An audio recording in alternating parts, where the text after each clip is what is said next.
All right, this is the next guitar lick we're going to be looking at.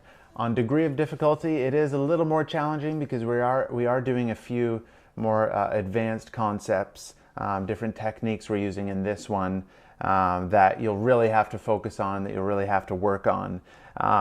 One of those is Hammer-Ons. So I'm going to talk about that as we break it down for you. And the other aspect that makes this a bit challenging is our strumming hand, our picking hand. We've got to play the bass note of the chord first, and then we're going to do a quick down-up strum. So let's take a look at it. We'll do a close-up here. We're going to be playing the E minor, or starting on the E minor. And our picking hand, we're going to be hitting the E string first, the low E, and then going down, up. So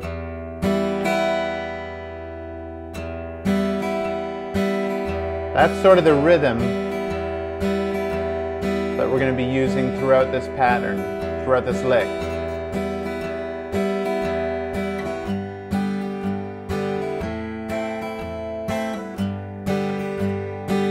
So E minor, G, and then when we get to the G, we've got to play the bass note again, which is the 3rd fret on the E string. So we are going to pluck that low E string again.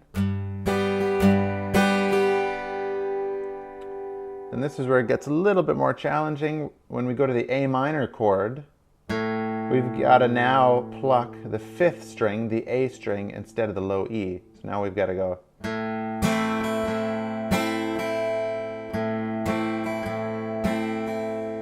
So you really have to watch your picking hand to make sure that when you go down, you're hitting just that 5th string, that A string. So slowly, and this is without the hammer-ons, we're just going to go like this. E minor, G, A minor, that's where we go to the other string, back to G,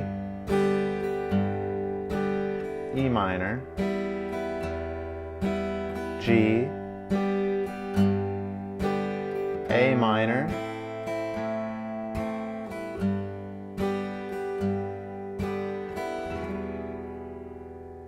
okay, so that is the rhythm pattern that you're going to use. Now we've got to throw these hammer-ons into the mix. Now a hammer-on is when you pluck the string once and you hammer your finger onto the fret. That's why it's called a hammer-on. So we're going to go. So instead of plucking it twice, instead of going,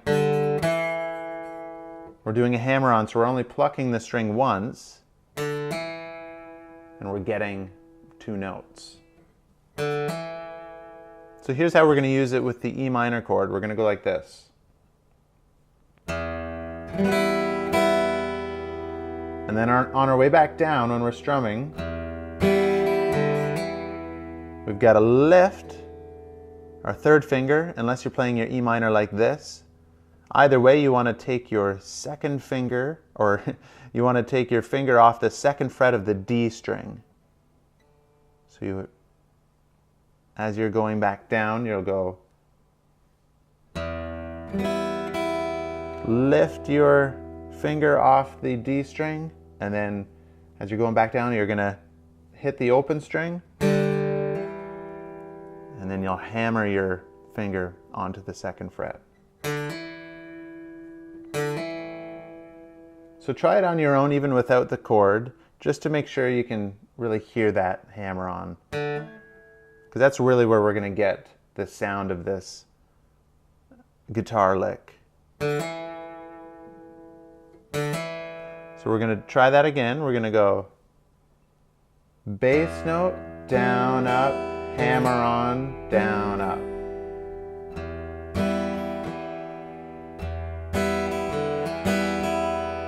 Bass note, down, up, hammer-on, down, up.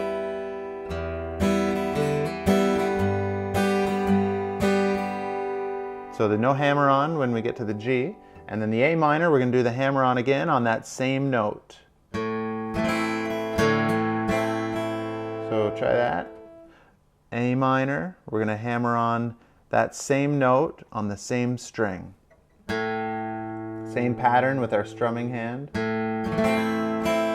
Bass note down, up, and then lift your finger off, and then hammer on. And then down, up. So really slowly, it's going to go like this.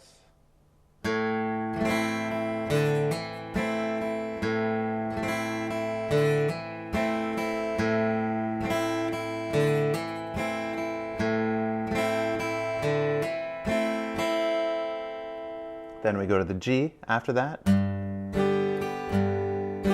No hammer on there. And then we can finish on the E, or we can keep playing it. So we're going to go really slowly. We'll try it one more time. Oops, sorry. Try that one more time.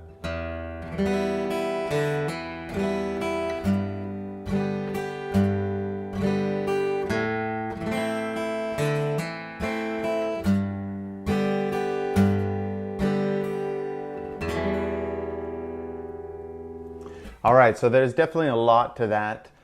Maybe if you want to break it down, you could try one thing at a time. Start with your strumming hand to get that down, and then try to get it so that you can play the chords properly, and then throw in the hammer-on once you feel like the other two parts are you're feeling good with. So it definitely does take time, but it is sometimes good just to kind of break it down one part, one piece at a time, until you feel comfortable enough trying the whole thing. It is really cool though. Once you can get it, you will be able to get it. It's just gonna take some time and practice and working on each individual thing, and then you put it together and it'll sound like a thing of beauty. All right, we'll see you in the next lesson.